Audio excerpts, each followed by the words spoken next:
Quick little random video selfie with some cardboard cutout cows. Just thought you'd like it. Monologue. On a log. Monologue. On a log. Monologue. On a log. Monologue. On a log. Monologue on a log. Monologue on a log. Monologue on a log. Monologue. Monologue. Greetings, log fans. I am here on a log, or more accurately, a fallen tree in a rhododendron wood somewhere near Dunkeswell. I thought I'd come when the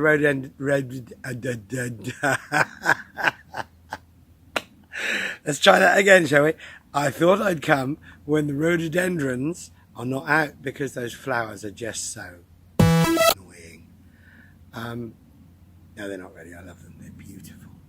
Before I kick off today, I'd just like to have a little mini rant about Nutella pots or whatever the hell they are. I was a bit low on energy the other day, and my daughter said, "Here, I've got one of these," and I thought, "Oh, great! I don't normally eat this stuff, but it's sweet. It'll kind of just help out." There's little breadsticks in there, bread and chocolate. Not really sure about that, but I thought it's sort of any port in a storm. I'll have a go. So I opened it up and I got out the nice breadstick. Let's just make a pretend breadstick for a minute. You can try this at home, children, with your Nutella pot. You take a stick, pretend it's made of bread, and fit it to the length of the pot, something like that. So the breadsticks are in their little holder and they come out that long. Yum! I'll just eat some chocolate spread off that. So you dip your thing in and you've got lots and lots of lovely breadsticks in there. Breadsticks probably quite cheap to produce, I guess. But you dip your breadstick in the chocolate and you kind of ration the chocolate spread. Hazelnut, whatever it is, I don't know, it's some old crap that they make in a factory. You kind of gauge how many sticks you've got to how much chocolate you've got. It's obvious. I got halfway through my breadsticks and I'd run out of freaking chocolate because that side, your breadstick dips in nicely like that. Nutella goes right in, and on this side, oh look, it sticks out miles because underneath, I don't know if you can see there, but that is possibly even less than half the length of the pot. So although, fair enough, trade descriptions, you know, it's got however many grams it is. I can't see with my glasses on. With Emma? Hello? 40 something grams. Okay. Do you know how much 47 grams is supposed to be? I'm not sure. Anyway, you look at that pot and you think, yum, half of it's full of breadsticks, half of it's full of chocolate spread. Well, bollocks is it, Nutella. Absolute tosh. So Nutella, sponsor me. Or next time, I'm going to talk about this again when I've got maybe 45 subscribers. What do you make of that? Anyway, that's Nutella. I'll pick that up later, I promise. Breadstick, pretend breadstick. Gone. Okay, so what next? I was really clever. I was planning going out today because I had that whole list of things from my lovely Facebook friends, things to talk about while I was on a log. And guess what I forgot to bring with me? I was actually going to randomly draw things out and talk about them. But it seems I can't. So, oh, this is quite scary. There's like little leaves falling and things. That's okay. I think I'm going to survive. The sun's peeking through. As you can see, look at that shiny head. So I was going to talk about all this stuff and I can't remember any of it. So I'll just have to see if I can think of a couple of subjects at random. Cyclists is one of them. I remember somebody talking about cyclists and their specific reference to cyclists. It doesn't matter, because I think we've all got thoughts about cyclists, haven't we? Bless their little waspy head helmet things, and their lovely tight trousers, and I just love things with uniforms. Nope. But they're on the roads quite a bit, especially in the countryside. You know, you catch them on the lanes and they get in your way if you're running really fast. And they do annoy me a little bit, especially when they ride sort of 5 abreast. Oh, it's my right as a cyclist. Well, yeah. It's my right as a motorist to be really annoyed at you. I've got to be careful what I say here. But anyway, I was in Exeter the other night in the pedestrians, buses, lorries, and cyclists, especially Deliveroo cyclists, who would run you over as soon as look at you, who don't have one of those old-fashioned things called a bell on their bicycle. So if you happen to be crossing the road and they're coming down at 80 miles an hour, and you don't hear them coming, they've got no way other than shouting, which they don't, because they're quite happy just to run you over. But a simple little ding ding would be quite handy. It would make you aware that they were there. But that's, I don't know. And the way they think it's cool, the way they think it's okay to just charge down the inside of you when you're driving a car. This is obviously not when you're just standing there on the pavement or whatever. That's not. But I did have an incident, like I said the other day, where a bus was quite legitimately going up its bus lane in the centre of Exeter, and I was parked up unloading my gear to go into the pub and make some music, and I suddenly heard this noise from the left of me, and it was a cyclist trying to get through a gap where there was a bus already driving, trying to get through the gap and shouting at the bus driver, "You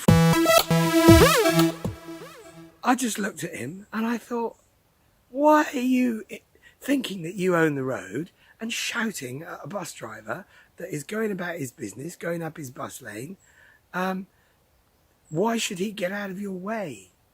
Just slow down a bit." But no, he actually stopped and shouted in the bus driver's window. Streets full of people, lovely, happy, innocent people, not needing that language going into their brains. So I thought, I'm going to make a stand here.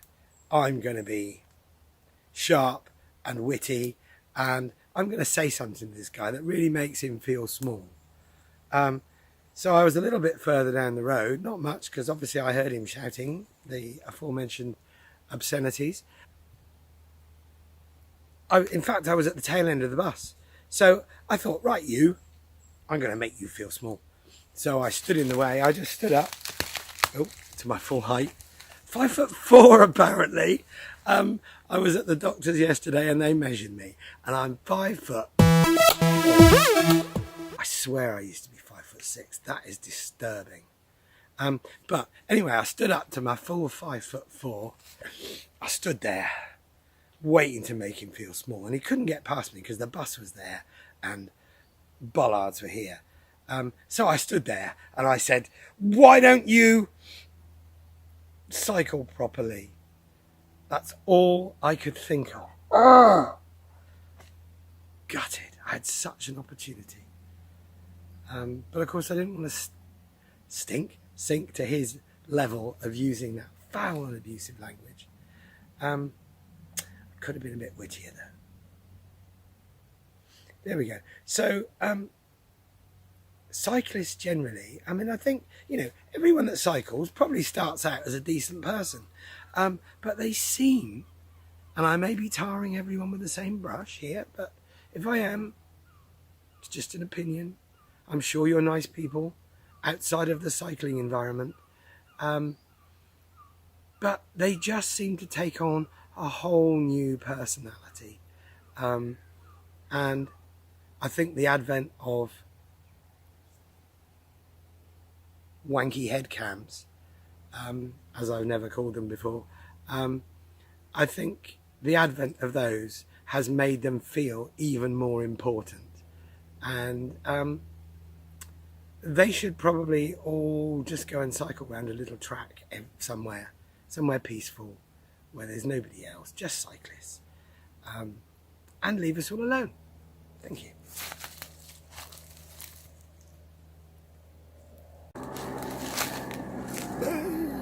This is actually really nice and peaceful here.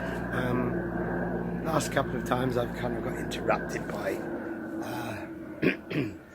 by dog walkers and strange, lonely looking people with interesting backpacks and stuff like that. Oh, look, I found a stick. But here I had to wade through, in my shorts, well, they'd be shorts to a normal sized person. I had to wade through a whole bunch of stinging nettles just to get here. So I think, you know, it's probably putting a few people off, but that's great because it means I get to say words like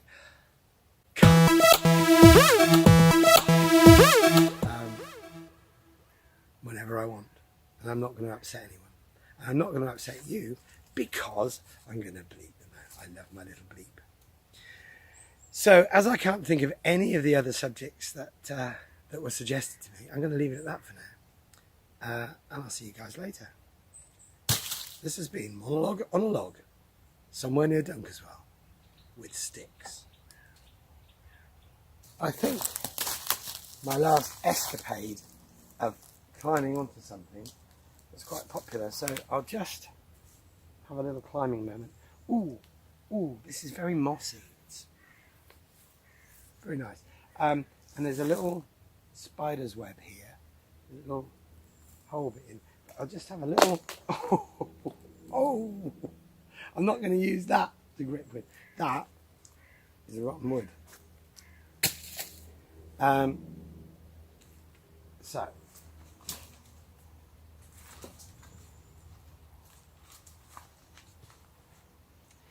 I wonder.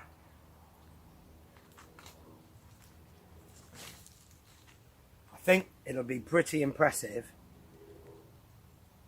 if I can do slow-mo on my video editing. That'll be fun because I can just do a little log dive now. What shall I do? Thing is, if I hurt myself up here, I'm bloody miles from the road. Probably won't even be able to reach my phone to dial 999. Anyway, I'll just give it a go.